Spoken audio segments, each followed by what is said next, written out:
warahmatullahi wabarakatuh. Selamat pagi teman-teman. Semoga teman-teman selalu diberikan kesehatan, dimurahkan rezekinya ya teman-teman, serta dimudahkan untuk usahanya teman-teman. Oke teman-teman, pada kesempatan kali ini saya akan membahas bagaimana cara mengatasi ciblek kristal yang tak kunjung bertelur dan angkut sarang ya teman-teman. Sebelum ke topik pembahasan teman-teman, jangan lupa selalu dukung channel ini supaya terus berkembang dan saya selalu semangat untuk membahas seputar dunia hewan ya teman-teman. Nah, oke teman-teman, sebelum kita ke caranya, kita lebih baik tahu terlebih dahulu faktor penyebabnya apa ya teman-teman. Yang pertama adalah satu, usia ya. Usia yang ideal di kandang saya ya teman-teman, ini ya, saya bicara di kandang saya. Usia yang ideal untuk betina itu minimal 8 bulan. Sebenarnya usia 6 bulan pun sudah bisa teman-teman, sudah bisa dalam bertelur. Tetapi nih teman-teman, dia itu terkadang kalau tergantung karakternya teman-teman. Ada yang saya punya betina yang karakternya 6 bulan sudah bertelur teman-teman, tapi karakternya apa teman-teman? Sering buang telur teman-teman. Jadi belum benar-benar siap untuk menjadi seorang ibu ya teman-teman. Nah makanya ini ada beberapa betina yang saya ya 8 bulan teman-teman sudah siap. Tapi ada juga yang tadi 6 bulan teman-teman, yang sudah bagus dalam melolok anak, sudah bagus dalam mengerami anaknya teman-teman. Nah ini tergantung karakternya teman-teman. Tapi saya kalau misalkan sarankan sih minimal 8 bulan teman-teman, supaya secara reproduksi juga keibuan juga sudah bagus ya teman-teman. Nah kemudian untuk jantannya teman-teman, jantannya itu minimal usia 1 tahun teman-teman. 1 tahun itu udah bener-bener matang, udah siap ya teman-teman. Nah oke, itu dari usia teman-teman. Yang kedua adalah kandang teman-teman. Kandang harus senyaman mungkin dan si burung itu bisa adaptasi ya teman-teman, supaya bisa cepat adaptasi. Karena apa? Kandang juga mempengaruhi teman-teman. Mempengaruhi apa?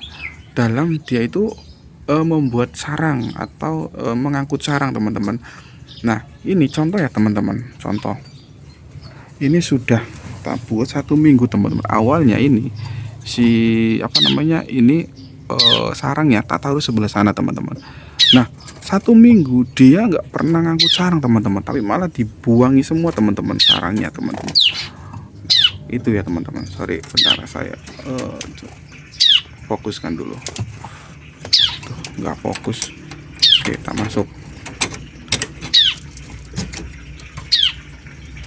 Nah itu ya teman-teman,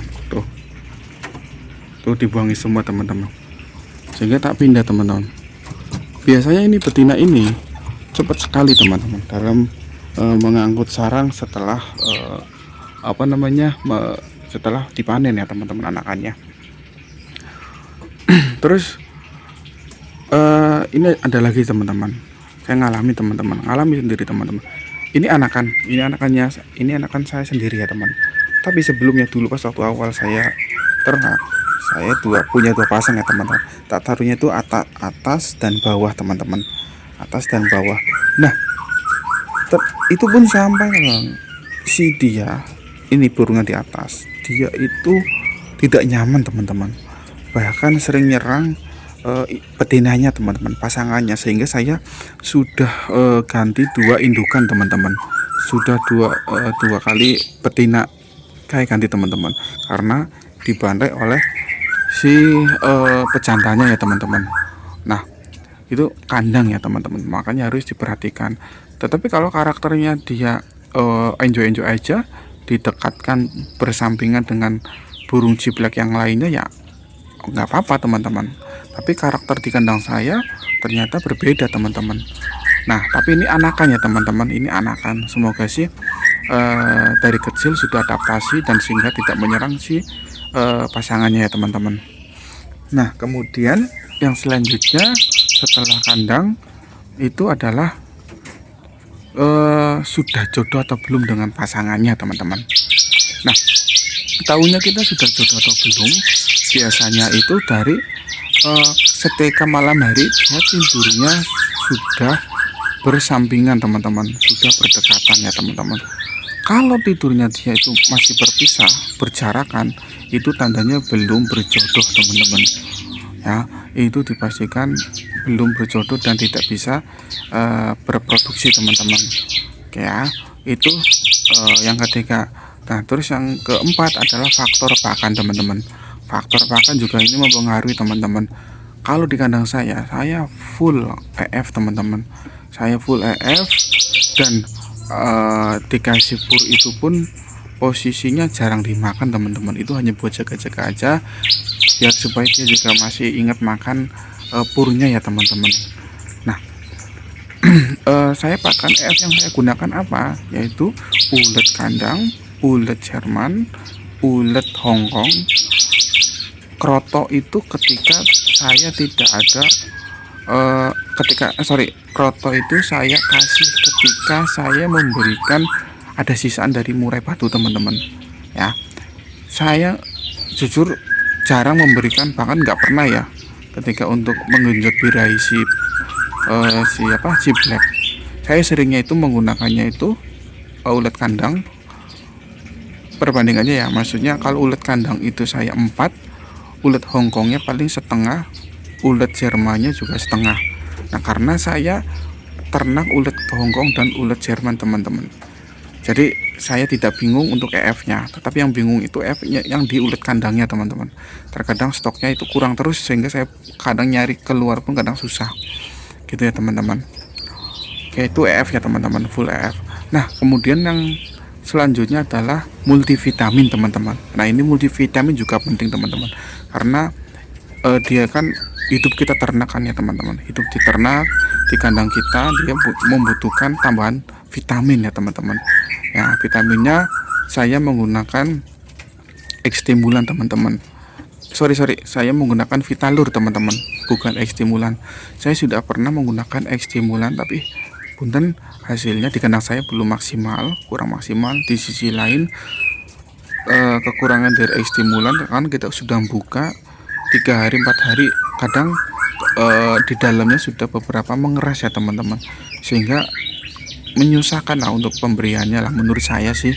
Nah, lebih simpel menggunakan Vitalur, tetapi yang tetes langsung ke minum ya teman-teman.